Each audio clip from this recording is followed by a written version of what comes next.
Добро дојдовте во За или против, јас сум Љупчо Цветановски. Моја денешна тема е здравството, а мои гости се професор доктор Игор Гила Николов, медицински факултет, председател на Комисијата за здравство на ВМРО ДПМН. Добре дојде. Добро вечер, благодарам за поканата. Професор доктор Синиша Стојановски, медицински факултет, актуелен пратеник во Собранието на Република Македонија. Добре дојде. Добро вечер и благодарам и од мене за поканата. Професоре, 16 дена бевме досега барем без хируршки сали. Ова не е сценарио од некој хорор филм, да речеме, туку македонската грда реалност. Како успеавме да го направиме во наводниците, односно да го направа да останеме повеќе од 2 недели без хируршки сали? Да, за жал, впечатокот општи е дека се наоѓаме во една алармантна состојба, ургентна состојба, во која што уште еднаш сакам да подвлечам дека е загрозен рбетот на здравствениот систем и тој не функционира, но најлошо е тоа што не се превземаат никакви корективни мерки за да ова се елиминира, односно да излеземе од оваа состојба.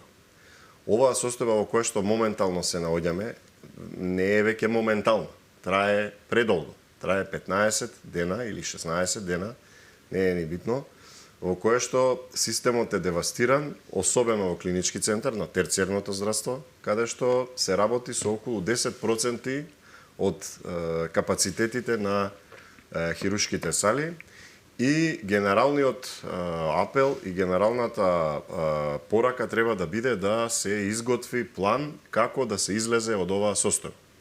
Состојбава е многу алармантна заради тоа што најмногу од неја страдаат пациентите. Заради тоа што се чекаат оперативни зафати кои што не се реализираат, се одложуваат зафати на пациенти кои што можеби имаат малигни заболувања, кои што малигни заболувања прогредираат, на пациенти кои што имаат заболувања кои што треба итно да се третираат, треба системот да се адаптира, да се испраќаат по другите болници и постојат многу отворени прашања. Отворени се прашањата доколку се случи некаква катастрофа од масовни размери во која што ќе имаме поголема бројка на пациенти кои што ќе треба да се згрижат и да се третираат, на кој начин и како ќе постапиме, како ќе реагира системот, кој е планот на системот. Тоа во овој период и од оваа владеачка гарнитура не го гледаме во оваа фаза, особено разочарува фактот што гледаме една битка помеѓу министерот за здравство кој што станал пратеник и заменичката министерка за здравство кој да биде овластен подписник во Министерството за здравство. Не се приоритет пациентите, приоритет е некаква бирократија.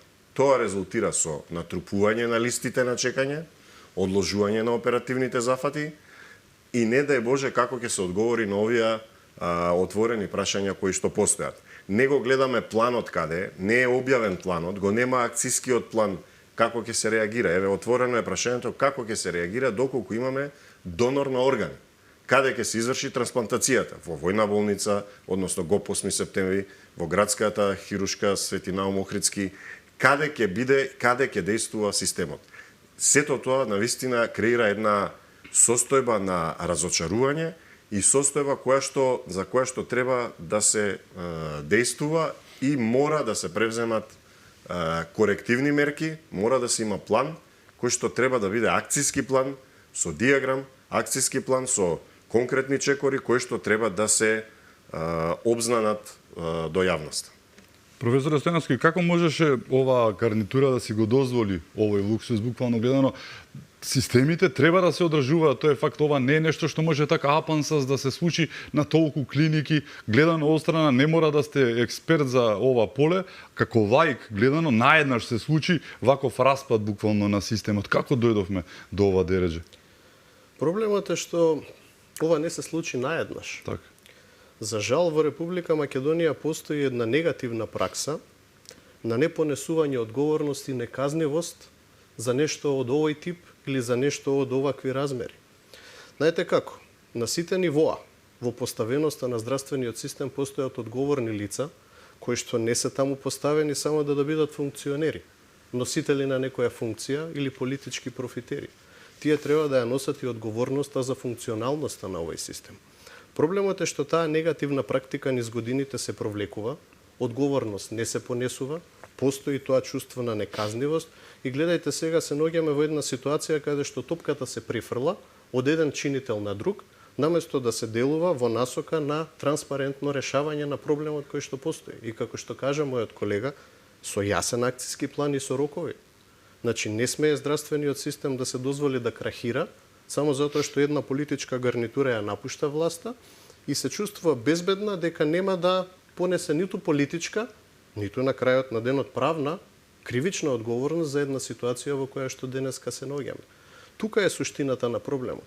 Ако почнеме да делуваме во насока на функционалност на целиот систем, и здравствениот систем е дел од целото функционирање на системот во Република Македонија, ако се понесува одговорност и постои чувство дека ако нешто не исполнам како функционер, ќе одговарам, тогаш да видите како системот ќе функционира, затоа што секој ќе се труди во рамките на она што се негови обврски да го прави она што мора да го прави. Не што треба, туку што мора.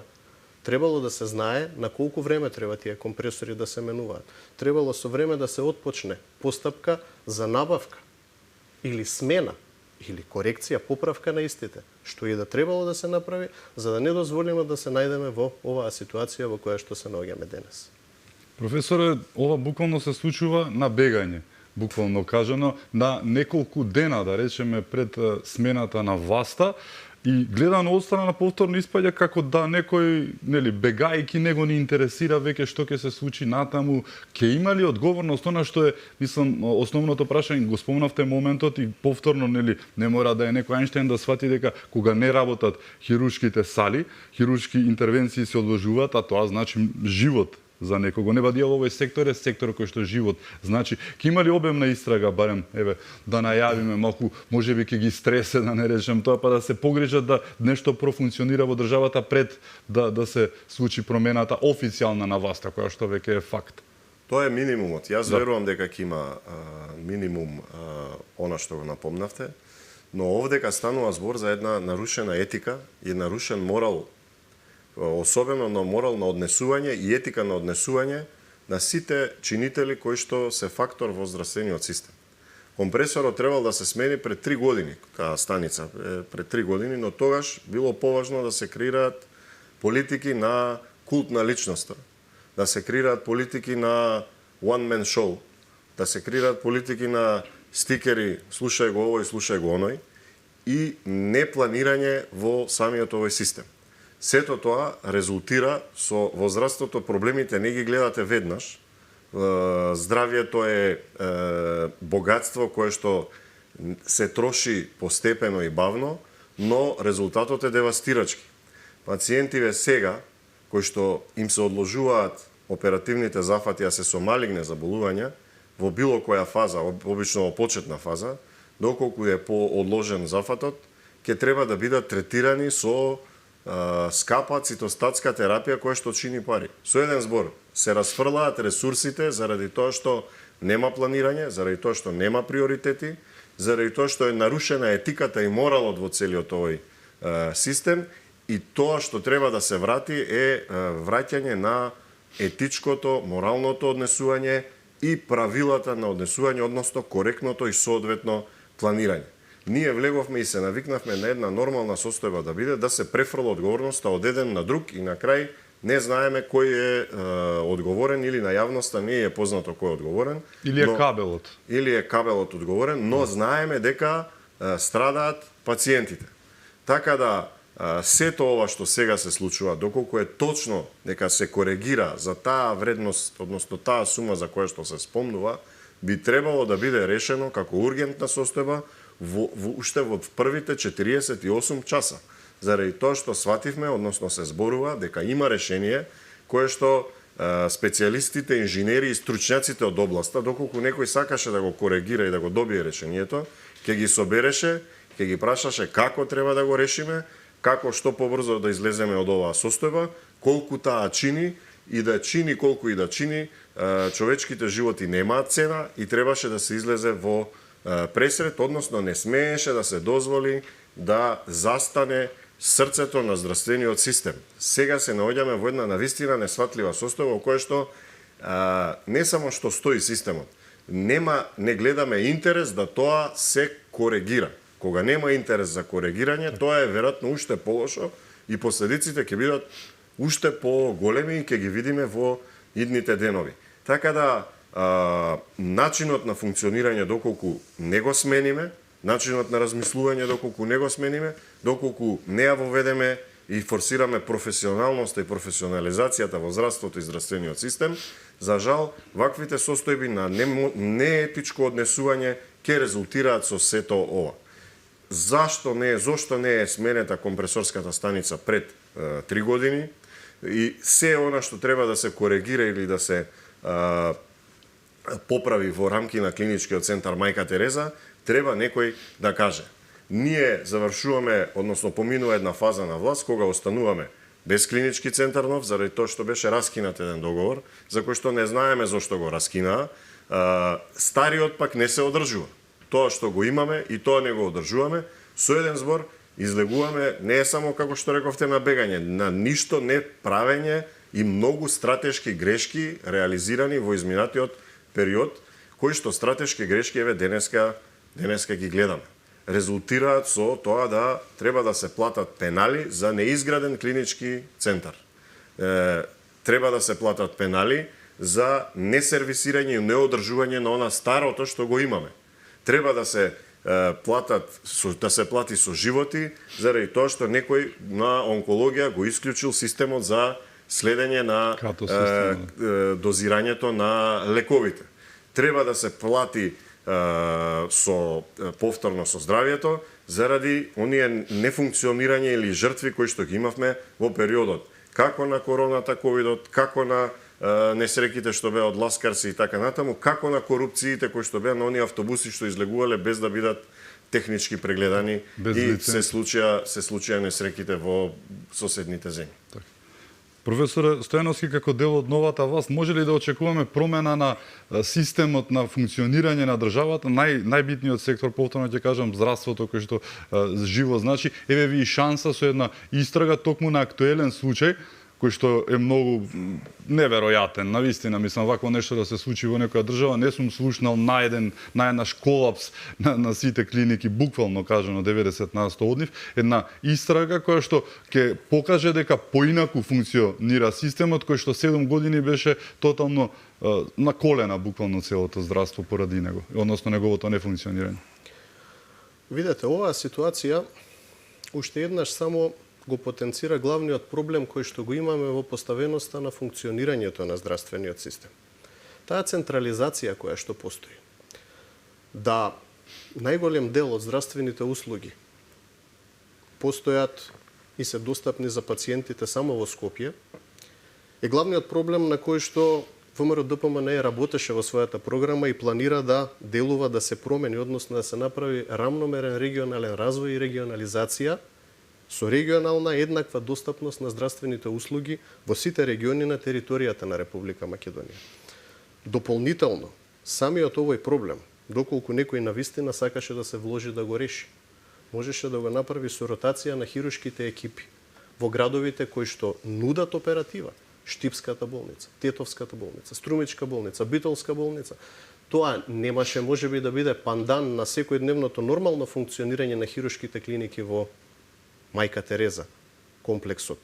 Но барем во најмала рака ќе беше еден модус како да се релаксира ова поставување на листи на чекање, кои што практично не знаеме никога понатаму во текот на решавањето на овој проблем ќе можат да се изреализираат. Знаете како пациентите чекаат, не може целиот товар да се префрли на градската општа болница и на 8 септември. Тоа се само 2 болници. Екипите се тука, хирурзите се тука, анестезиолозите се тука. Можеше со тие ротации да се направи барем во најмала рака растеретување на листата на чекање на пациентите кои што доаѓаат од внатрешност. Доколку се сака решение може да се најде. Но проблемот е што е многу побитно да се носат некакви одлуки за разрешување и именување, што е дискутабилно дали во овој период кога се уште нема формирано влада воопшто е законски, отколку да се пристапи сериозно кон решавање на проблемот кој што е горлив и кој што постои. Знаете како? Луѓето не ги интересира зошто не е смената компресорот или компресионата станица. Луѓето ги интересира да го решат здравствениот проблем со кој што се соочени. И тоа треба да биде единствено нешто што треба да ги води чинителите кои што се поставени на функција во здравствениот систем. Така што навистина многу треба да се работи. Кога таа услуга би била достапна во повеќе региони со еднаков квалитет, како што е во Скопје, тогаш ќе имате функционален здравствен систем без оптоварување во еден центар. Таа централизација мора да биде разбиена, за да луѓето навистина ги осетат бенефитите на здравствениот систем во сите региони кон кои што гравитираат. Професоре Николов, го спомнавте моментот на она што се случувало пред 3 години требало да се смени компресорот. Приказката која што треба да следува според многумина, освен одговорноста, е и прекин на феноменот на недопирливост. Чуму го зборувам ова токму пред 3 години. Го спомнавте градењето на култот на личноста. Во меѓувреме имаме истиот човек беше поврзан во времето на онкологија кога се случува тоа. Истиот човек е поврзан со модуларните болници. Мува не го лази. Денеска истиот тој човек кој што беше министер без срам и перде се кандидира за председател на СДСМ. Приказката за недопирливоста во нормална земја, после она што се случи во Тетово, некој ќе дадеше оставка, после онкологија ќе беше повикан некаде или ќе изразеше барем морална вина или било што сочувство. Ништо од тоа нема. Наспроти сето тоа, тој истиот човек сега може да стане главен конкурент на ВМРО ДПМН во лицето на СДСМ и како лидер, не може да биде лидер, добро председател на таа партија. Ќе го прекинете ли тој феномен на недопирливост на функционерите? Па, јас токму за тоа изборувам дека треба да се врати етиката и моралот во дејствувањето не само во здравството, туку и во политиката. Заради тоа што истите раководители што се од тоа време кога се случи овие несакани места, истите се на листите, не е само еден. Значи тоа станува како едно општествен феномен против кој што ние сите треба да се бориме. Ние треба да се бориме со професионализација, со вистинска едукација, со соработка со светски странски центри и само на тој начин можеме да го вратиме, да ја вратиме етиката и моралот и во здравството, но очигледно дека ни е потребно и во политиката. Зашто станува збор? Еве конкретно за актуелниот случај се соочивме со нула транспарентност. Долг временски период од кога не работеа салите се криеше. Дојдоа на власт со полни усти транспарентност која што исчезна истиот ден кога ја превземаа власта, па бевме сведоци на многу ниско ниво на транспарентност која што завршува еве и понатаму и продолжува и во моментот. Сето тоа треба да се промени, транспарентноста и професионализацијата треба да ни бидат приоритет и звезда водилка.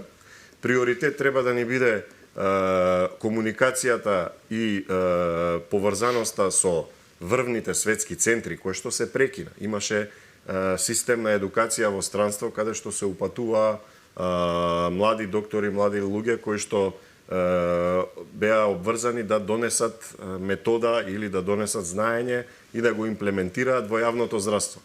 Тој систем мора да го вратиме. Понатаму, доколку ја имаме дигитализација, планот е за да имаме дигитализација. Ние во секој момент ќе знаевме во која хируршка сала, каде има слободна хируршка сала низ државата и ќе може, како што кажа колегата, овие луѓе кои што салите се затворени да се прераспределат, да испреротираат за да се заврши оперативните зафати, сето тоа во корист на пациентите.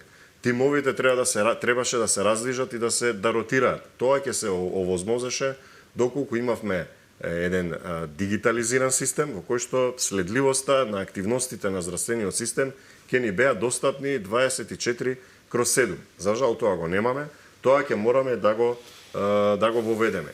Понатаму, етиката и моралот се многу важни заради тоа што се соочуваме во моментот со една неодговорност од смисла не е само за клинички центар Мајка Тереза. Немаме одговор зошто клинички центар Штип не е завршена зградата која што беше околу 30% завршена, но се застана и не се продолжи со незе. Во секој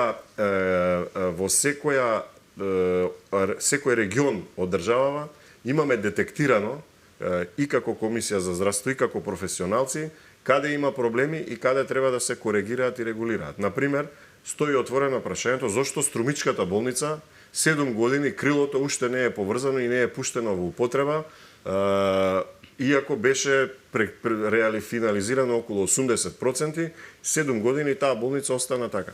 Со еден збор, со неразвивање на една јасна мрежа на здравствени институции кои што можат да пружаат здравствен медицински третман, ние практично се доведуваме до состојба да целиот терет паѓа и на клиничкиот центар, кој што еден момент доколку крахира, значи ни крахира здравствениот систем. Доколку едно нешто зависи од само еден објект, од една институција, тоа не е систем, тоа е дисфункционалност, која што, повторно ќе кажам, е на штета на здравјето на пациентите. Идната влада, идните проекти мора да бидат во овој правец, а тоа се неколку работи кои што се приоритет. Тоа е регионализацијата со развивање на стручно, односно пренос на знаење и во болниците кои што се во внатрешноста и во големите, таму има големи здравствени институции кои што треба да функционираат, дигитализацијата која што треба да ни даде информација здравствениот систем како функционира, и тоа не само за пружање на здравствени услуги, истото ние и за од областта на фармацијата. Ние немаме регистар колку лекови се трошат на годишно ниво од одредена категорија. Ние имаме предпоставки.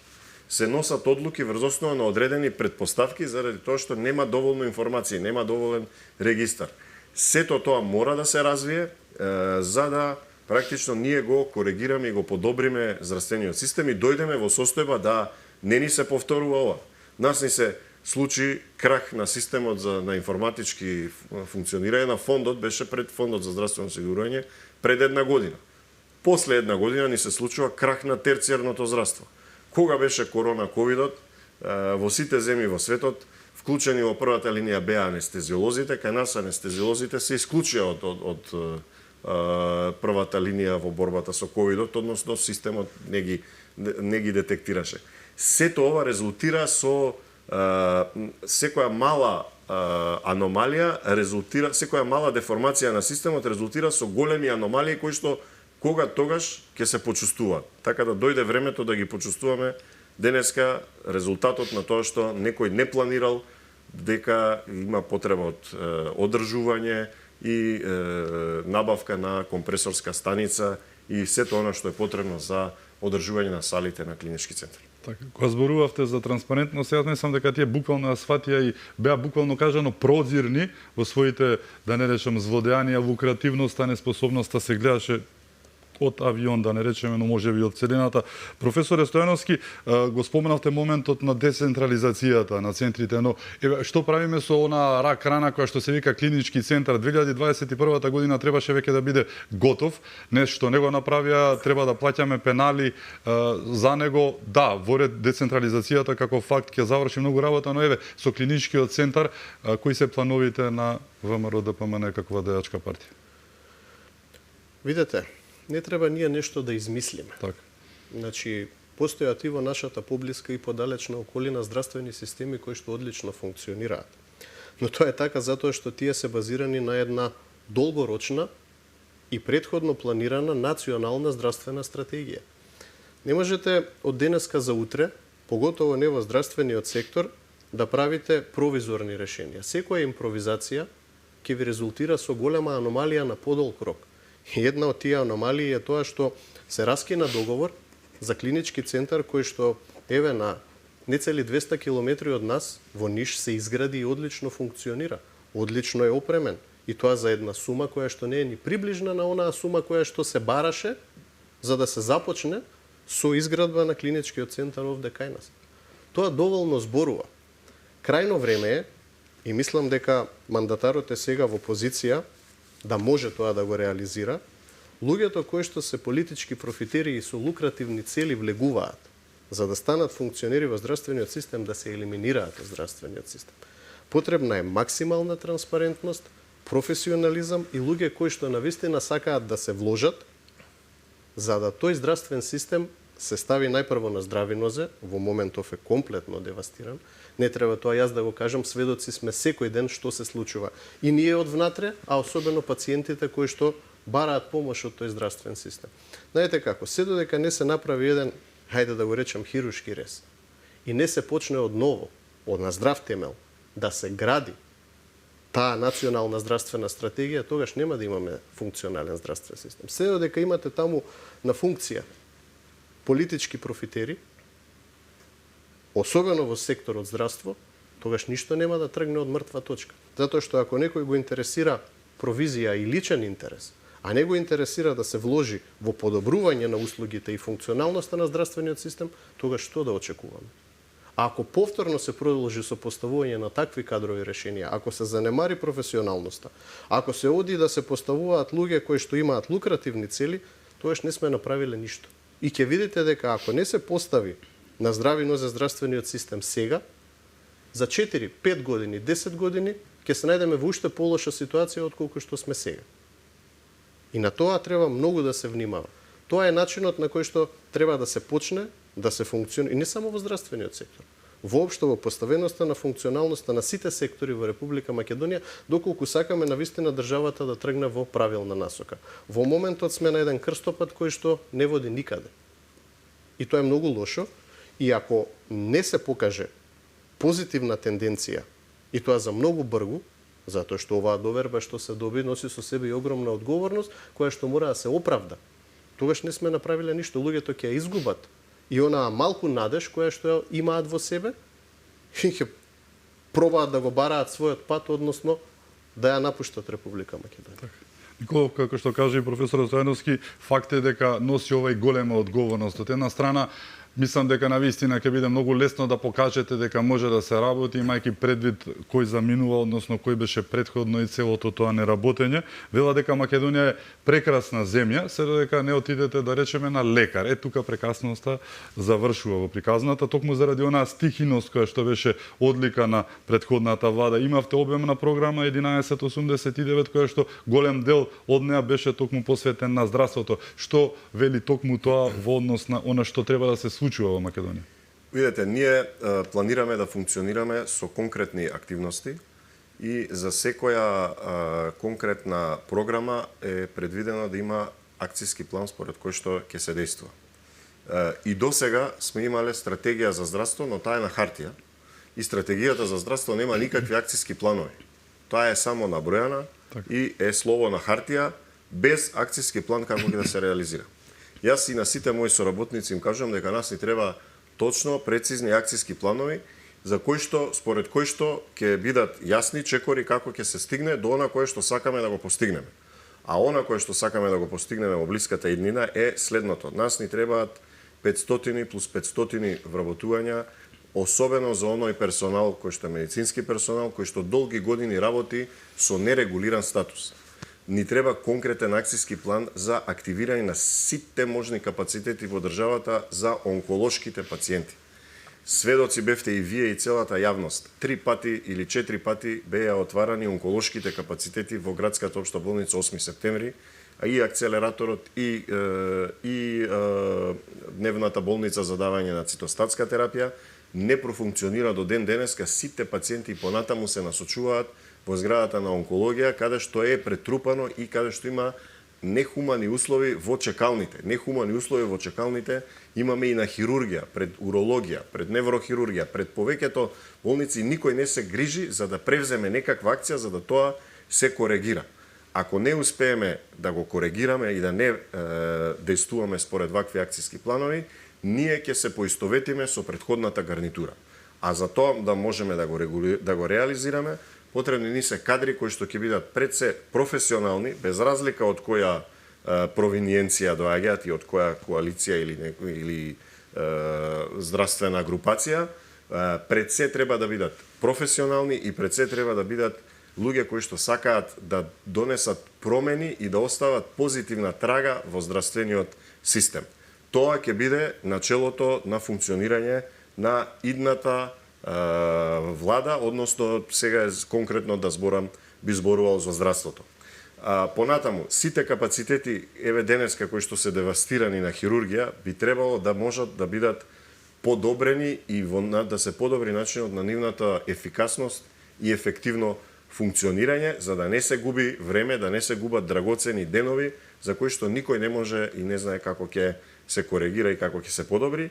И уште нешто сакам да повеќам, приоритет мора да биде превентивната медицина, односно превенцијата во здравството со превентивни програми, со кои што превентивни програми ние ќе спречиме да овие почетни заболувања доведат до состојба на комплицирани заболувања кои што би требало да се лечат во терцијерното здравство. Така да тука посебна поддршка треба да се даде на примарното здравство, на матичните лекари кои што практично се првата бариера во здравствениот систем, кои што примарно действуваат, кои што исто така се со големи проблеми, со големи потешкоти во секојдневното функционирање. Само така можеме да оставиме трага во здравствениот систем. Идејата ќе биде да имаме конкретни активности во првите 10 дена, во првите 100 дена, за секоја здравствена институција која што ќе биде раководена од кадрите на кои што ќе бидат назначени во здравството. Така.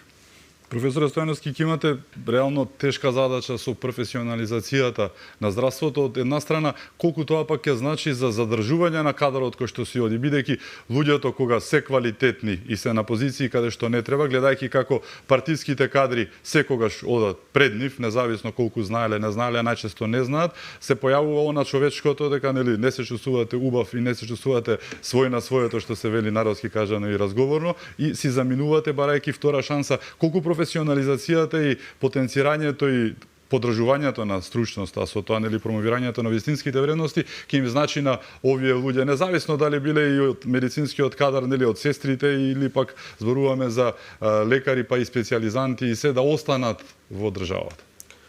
Кога зборуваме за здравствениот систем, не мислиме само на лекарите.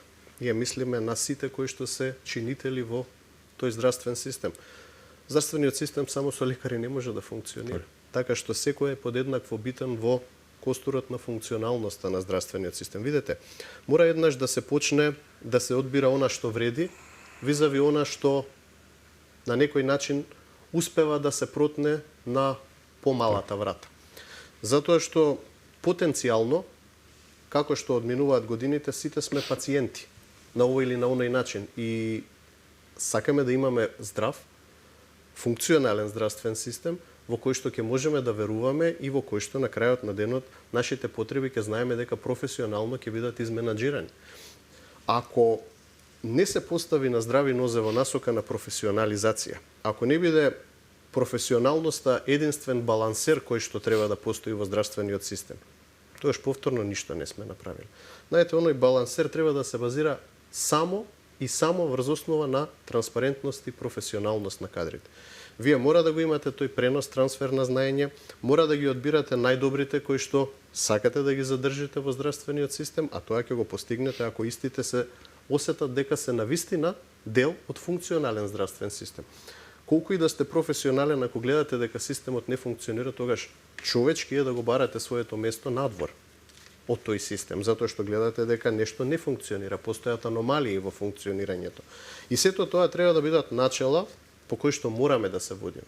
Црвениот аларм е оддамна вклучен и мислам дека сме доведени до тој стадиум да веќе немаме право на грешка.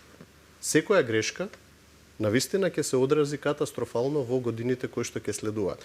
Мора многу да се внимава, мора да се работи на тој кадар од првиот момент, од првиот ден кога ќе влезат во студентските клупи на медицинскиот факултет, па во текот на целиот процес онаа континуирана медицинска едукација која што не смее да застане се до моментот додека тој професионален кадар не дојде денот да замине во пензија. И преносот на тоа знаење и искуство кој што го имаат претходните генерации мора да биде облигаторен за да можат новите генерации да продолжат да се надградуваат, како што кажа колегата, да усвојуваат нови методи кои што ќе ги донесат овде, за да ние не каскаме за здравствените системи кои што се во модерните европски држави. И тоа било така и мора да биде така. Зошто да се чувствуваме инфериорни во однос на некои центри кои што се надвор од Република Македонија? Сето тоа можеме да го усвоиме и да го донесеме овде. Но условите за работа, функционалноста на системот треба да бидат на прво место, професионалноста и транспарентноста, за да може тој систем да биде функционален. Се надвор од оваа приказна е погрешен правец. Имаме уште многу теми за отворање. Со нас се професорите Синиша Стојановски и Игор Гилан Николов. Ке зборуваме за системот кој што живо значи, кој што е кутнат буквално на колена, како да се подигне, систем кој што за жал мора да биде буквално здравството да го хоспитализираме, болното здравство, слушнете на оксиморон ке рече некој, но болното здравство кое што е кутнато на колена, кое што треба да се хоспитализира, репрограмира, ремонтира сите работи кои што следуваат како да дојдеме до подобар систем за сите нас, нели? Се враќаме по кусиот блок реклами, останете со нас.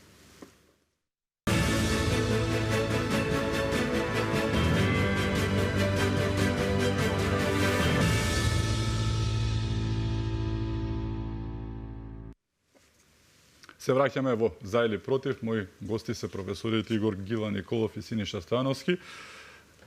Гила, организацијските промени, може би една од најбитните работи кои што треба да следуваат во целата приказка во Македонија за подобрување на здравствениот систем, кој што, за жал, како што кажавме, буквално е на колена. Да, приоритет ќе бидат организацијските промени во смисла на укинување на дуализмот во несењето на одлуки на здравствените институции. За жал, во изминатиот период овој дуализам резултираше со една состојба во која што тешко се носе одлуките и беше, може да слободно да се каже, еден извор за потенцијална корупција во здравството, а борбата и она за кое што безпоштедно ќе се бориме е против, ќе бидеме, значи, корупцијата во здравството. Ние би сакале да успееме да доведеме во состојба на нулта корупција, заради тоа што овој систем не трпи такви дејанија, иако е еден голем систем кој што тешко може да се контролира, но со подобрувањето на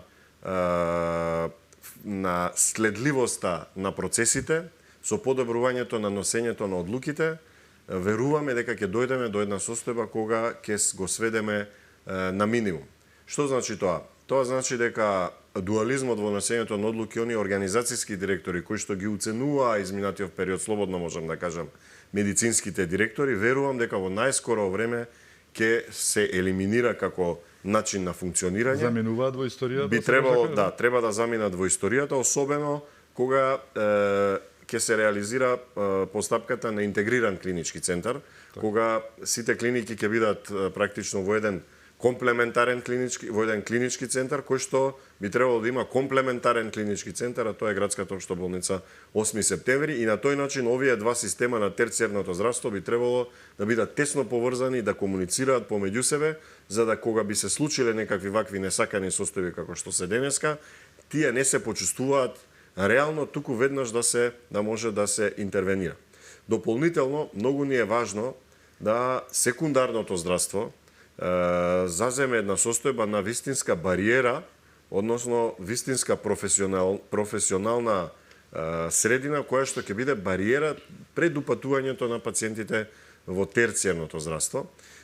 Тука постојат отворени процесите на фузионирање, односно интегрирање на болниците со здравствените домови во различните градови низ Македонија, заради тоа што често пати имаме чувство да едни со други се однесуваат како да се различна држава или различен дел од здравствениот систем, кој што меѓусебно тешко комуницира и тешко функционира.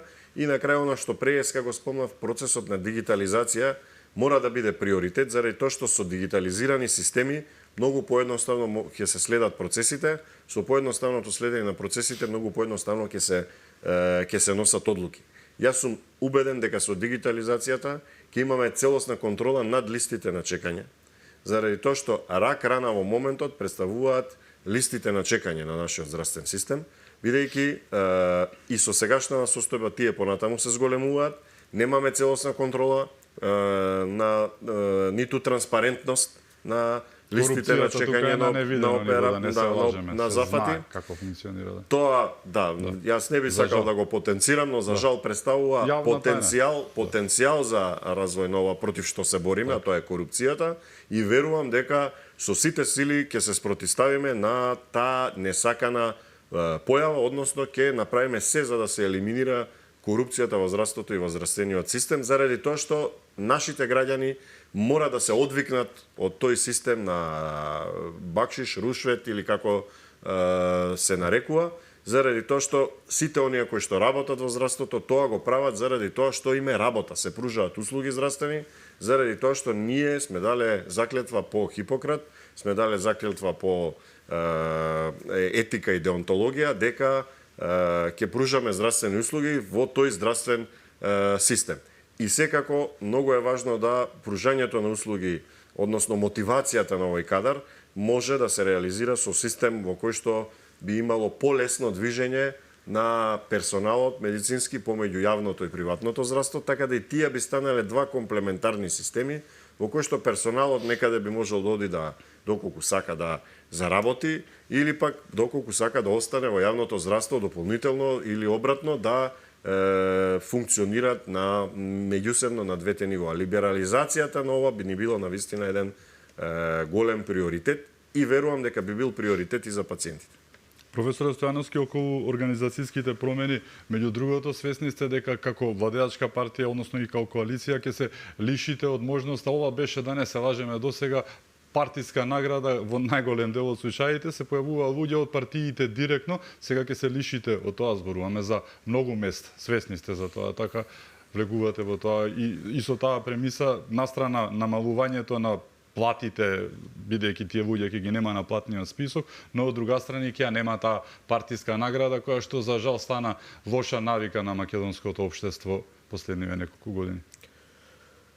Кога зборувавме предходно во текот на емисијата за професионализација, тука дефинитивно спаѓа и департизација на здравствениот сектор. Тоа е еден од секторите кои што на никаков начин не смее да трпи од таа политичка припадност или, ајде да кажем, некаква партиска награда, како што вие тоа го напоменавте.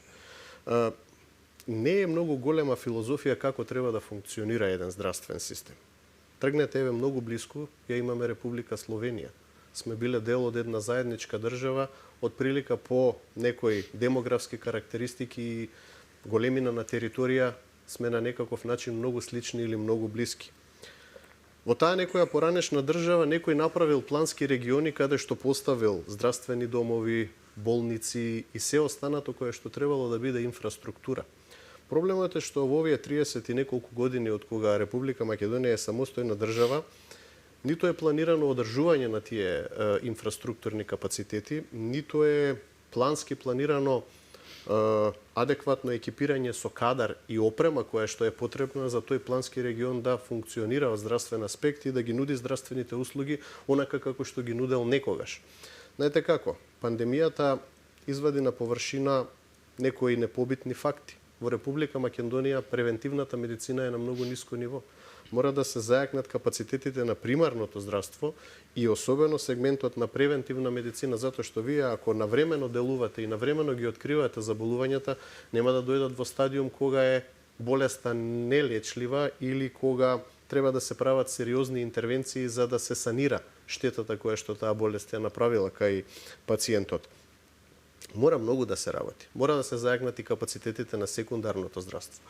Ние инфраструктура може би имаме, но треба плански да се направи детална анализа со каков кадар треба да се на некаков начин надополнат тие региони. Не можат сите да бидат хирурзи, не можат сите да бидат кардиолози. Знаете како?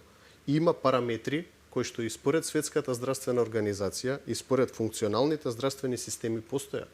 Единствено што треба да направиме е да ги почитуваме и пресликаме кај нас. Се знае кој тип на специјалност, каде е потребен, на колкава површина и на колкава бројка на население. Ако почнеме тоа да го почитуваме, тогаш ќе видите како работите полека ќе почнат да се движат во вистинскиот правец. Така. Професоре, кадровските политики колку се битни за едно здравство? Многу е важно да кадровската политика биде навистина во правец на добивање на кадри кои што ќе бидат професионални, кои што ќе имаат еден кариерен план, во кој кариерен план тие ќе се развиваат и ќе гледаат својата собствена иднина. Ние сме во тесна соработка со здруженијата, особено на медицинските сестри, кои што се практично носители на активноста, заедно со докторите, но сепак еден мотор на активноста представуваат оваа категорија на персонал, кој што ни е многу важен и многу битен да биде мотивиран. Без мотивиран медицински среден персонал, многу тешко ќе добиеме соодветна и добра здравствена услуга.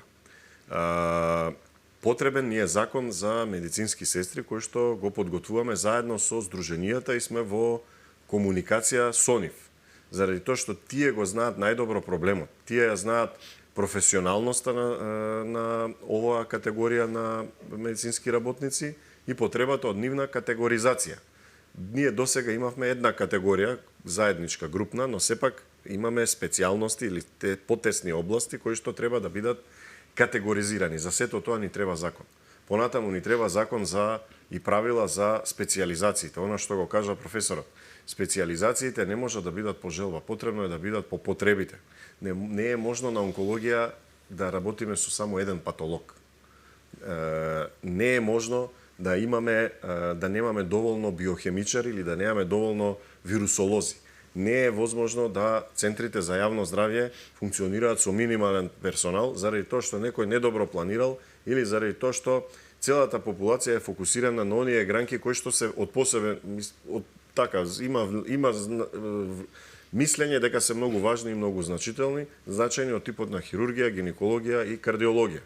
Не можеме сите во државата да биде таа гранка. Здравствен систем не се прави доколку сите сакаме да бидеме само едно. Здравствен систем се прави кога сите делови од тој систем, сите врзани садови функционираат еден со друг. Заради тоа, практично и тоа беа главните критики кои што ги имавме од последните забелешки на Европската комисија, дека превентивните програми не се спроведуваат во Министерството за здравство, дека немаме нова, модерна, современа позитивна листа заради тоа што практично немаме доволно информации, немаме доволен регистар на потрошувачка на лекови, врз основа на кој што ќе ги планираме лековите кои што ќе бидат приоритет за целата наша популација. Без превентивните програми, ние влегуваме во една состојба кога мора да даваме скапи лекови, што од областа на големите епидемии, како што е ендокринологијата. Диабетот представува голема епидемија во моментот.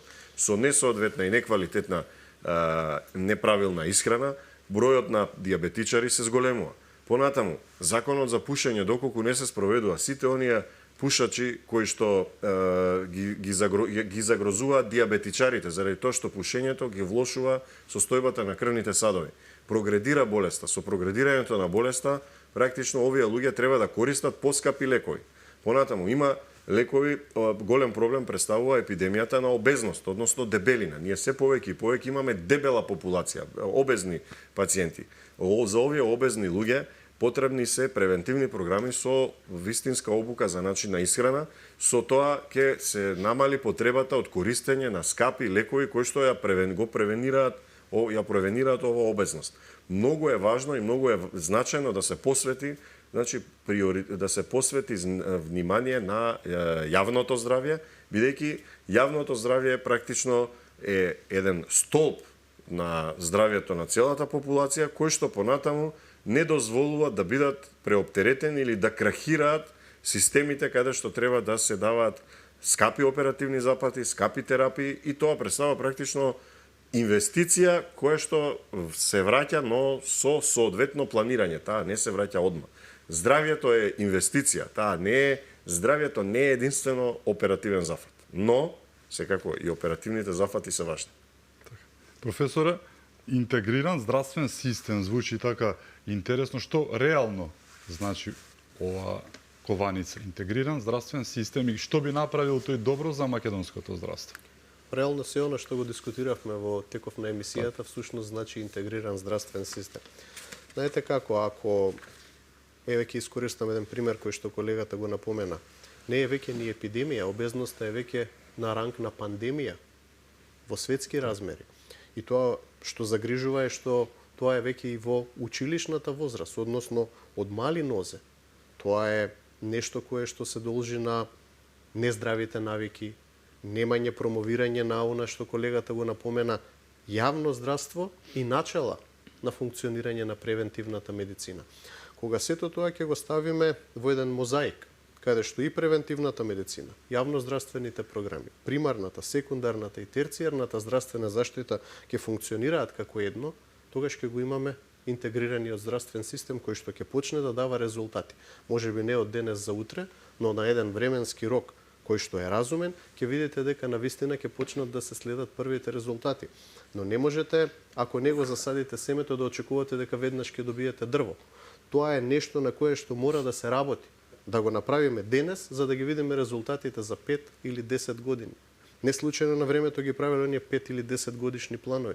Тоа е затоа што инвестирате денес, за да ги видите резултатите после одреден временски период.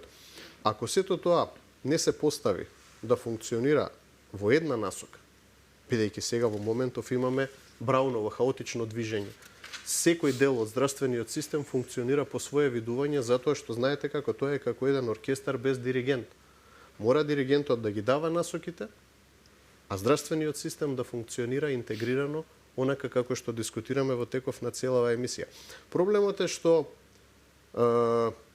хајде да кажем, не се атрактивни специализациите кои што влегуваат во сегментот на превентивна медицина, но тоа мора да се прекине. Нема атрактивност или неатрактивност. Ако сакате функционален, интегриран здравствен систем, тогаш ќе видиме што ни недостасува и тоа се специализациите кои што ќе бидат ставени на понуда. Мора да се пополнат тие специјалности. Ние видовме што ни недостасуваше во текот на пандемијата. Очајно ни недостасуваа кадри од одредени специјалности. А тоа е затоа што низ годиниве се занемарувало нешто кое што никој не се надевал дека ќе се случи, но ете пандемијата се случи. Можеби ќе се случи и некоја друга за пократко или подолго време. Не можете да бидете неподготвени. Не може затоа што нешто не е атрактивно, и ова е фиктивно, не е атрактивно, да не се дава на понуда, а се дава на понуда хиперпродукција на кадри од одредени специјалности кои што потоа нема каде да функционираат во здравствениот систем затоа што е покриен теренот и ние готови производи даваме за европските држави затоа што немаме каде да ги интегрираме во системот. Тоа мора да престане. Професоре, еве за крај, за колку време може да очекуваме, го спомна и тоа професор Стојановски, дека не може наеднаш да се очекуваат неверојатни промени, но имајќи предвид што се случуваше и нивото на девастираност на системот благодарение на оваа можеби најнеспособна влада која што е на заминување, но кога можеме да ги видиме буквално кажано првите опипливи резултати токму во здравството? Вака, јас верувам и се надевам дека со конкретни акциски планови за реализација на одредени проекти ќе го видиме бенефитот прилично брзо и верувам дека тоа ќе се случи во владењето на идната влада. Верувам дека посветеноста е вака прилично голема и особено заинтересираноста е прилично голема за да се остави трага во подобрување на здравјето на граѓаните и за да се остави трага за идните генерации. Понатаму сметам дека сите треба да бидеме фокусирани, зборам сите здравствени работници, сите оние кои што сме дел од популацијата и од ова општество, да бидеме фокусирани да овие планови бидат реализирани без обструкции и да бидат реализирани со една волја за подобрување на јавното здравје и здравјето на граѓаните. За тоа ни треба еден функционален систем во кој што приоритети ќе ни бидат нулта корупцијата, ефикасност и ефективност и пружање на здравствени услуги секаде таму каде што има потреба во реално време. Сепак оптимисте. Да, секогаш. Професор Стојановски, вие кога очекувате да ги видиме првите резултати и дали вие сте оптимист, имајќи предвид дека навистина ве чека тешка задача и многу работа? Ако не би биле оптимисти, не би биле дел од здравствениот систем. Знаете како? Мора да се направи една детална анализа со што располагаме во моментот. Сето тоа со кое што располагаме максимално да го ставиме во функција на интегрираниот здравствен систем и да почнеме да планираме од сега па за 5 години, затоа што вие да добиете готов специјалист, во најголем дел од специјалностите ви се потребни минимум 5 години. Со тоа што ќе имате млад специјалист кој што допрва ќе треба да го гради своето искуство. Не можат оние дупки кои што постојат да се пополнат преку ноќ, но можеме со она со кое што располагаме максимално да го ставиме во функција на граѓаните на Република Македонија и да почнеме да ги коригираме грешките кои што се правени во минатото. На тој начин ако антиципираме она што ни недостасува да го коригираме, имаме единствено можност да очекуваме дека овој оптимизам кој што го имаме сега ќе вроди со плод после одреден временски интервал. Желбата за работа не недостига така. Секогаш. Дефинитивно. Ви благодарам што бевте мој гост. Благодарим. Благодарам за поканата. Ми беше чест. Ви благодарам и вам што бевте со нас, да сте ни живи и здрави и секако имајќи предвид се што се случува околу нас. Чувајте се многу.